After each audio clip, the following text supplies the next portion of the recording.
Hi folks, and welcome to our next computer side chat where we're going to start looking at amendments 11 through 27. Bear with me. I am fighting a terrible cold, so I apologize for the sniffling and coughing. But let's see if we can make it through this and start building on some of these amendments. Now, for amendments 11 through 27, we're going to do it a little bit differently. And what that means is we're going to introduce them rather than in order, we're going to introduce them by groups. In other words, a lot of these amendments have similar themes or things that they're covering. And so we're going to do it by those themes to help kind of memorize these. So let's go ahead and dive right in.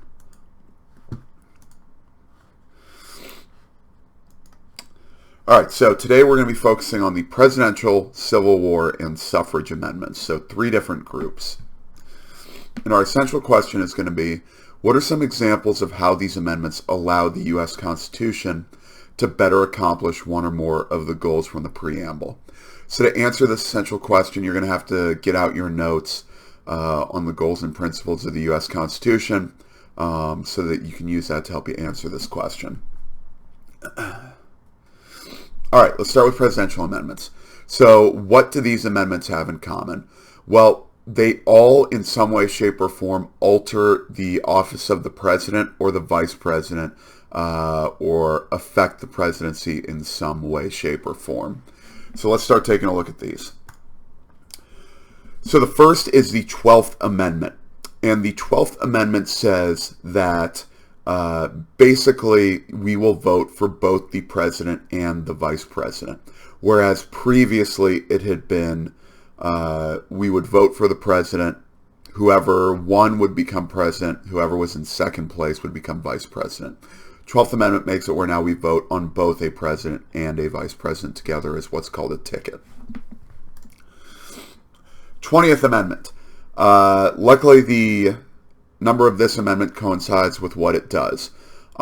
This amendment moves inauguration, or when the president is sworn in, up to the 20th of January. So that means that the president is elected in November, and then he is sworn in the following January on the 20th. 22nd Amendment establishes presidential term limits. In other words, the president may not serve more than 2 terms in office or 10 total years. That 10 total years we'll talk about here in a little bit, but it essentially takes this unwritten rule of 2 terms and makes an official written rule that you cannot run for more than 2 terms.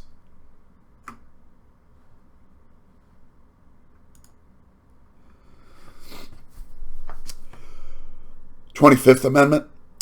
This amendment establishes an official line of succession. In other words, if the president cannot serve any longer, it sets a line of who will take over for him.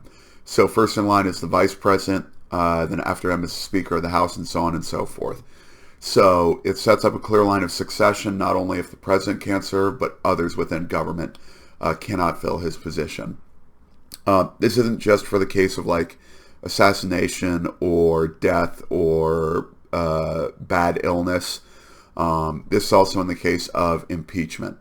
If the president is impeached, this states who will take over for him.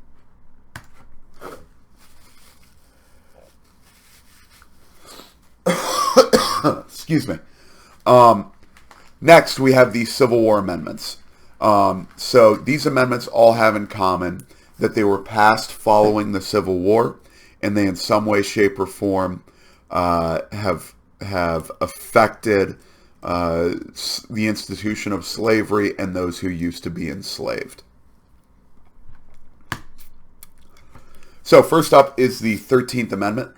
The 13th Amendment abolishes or brings an end to slavery. So slavery is made illegal in the United States. Next is the 14th Amendment. Now there are 2 really important parts of the 14th Amendment that we need to make sure we know. The first is that the 14th establishes birthright citizenship. This means that if you are born in the United States, you are automatically a U.S. citizen, regardless of whether your parents are or not. The second thing and what makes the 14th often referred to as the most important amendment is what's known as the Equal Protection Clause. This means that people will be equally protected under the law, and so that the law can't apply to one group of people one way and differently to another group of people. Lastly, we have the 15th Amendment, and the 15th Amendment says that you cannot keep someone from voting simply because of their race. You cannot deny someone the right to vote on the basis of race or color or ethnicity. In other words, this is what gave African American people the right to vote. All right. Last group are suffrage amendments. What do these amendments have in common? They all in some way, shape, or form expanded the right to vote or eliminated barriers to voting. Now you can probably tell that the 15th Amendment would also fit under this group. So technically that is the First Amendment within this group. But since we already talked about it, I'm not going to talk about it again. So let's go ahead and dive into the other ones here. Excuse me again. The 19th Amendment. The 19th Amendment states that you cannot deny someone the right to vote on the basis of gender. In other words, this amendment gave women the right to vote. 23rd Amendment. This deals with Washington, D.C. Specifically, this gives Washington, D.C. 3 electoral votes in any presidential election, so that the people of D.C. have a say in who will be president of the United States. I've talked about this before in class, I'm sure, that if you go to D.C., you'll probably see bumper stickers or license plates that look something like these two pictures on the screen, talking about D.C. voting rights or D.C. taxation without representation. D.C. is a weird thing where it's not a state, so therefore citizens of D.C. do not have representation in Congress. So the 23rd Amendment, at the very least, expanded to them the right to vote for the president. So that is the purpose of the 23rd. 24th Amendment.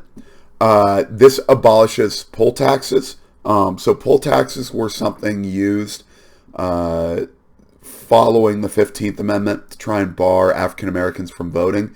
Essentially, it was a way of charging people in order to be able to vote. So with the 24th, poll taxes are now made illegal. You cannot charge people for the right to vote. Lastly, we have the 26th Amendment. The 26th Amendment lowered the voting age from 21 to 18. So before this, you had to be 21 years old in order to vote. This amendment made it so that it was 18. And so that is why when you turn 18, your senior year or shortly thereafter, your adulthood brings with it the ability to vote here in the United States.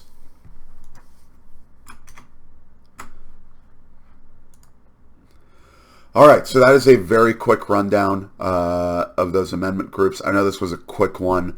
Again, I feel awful, so I hope I didn't rush through those too quickly.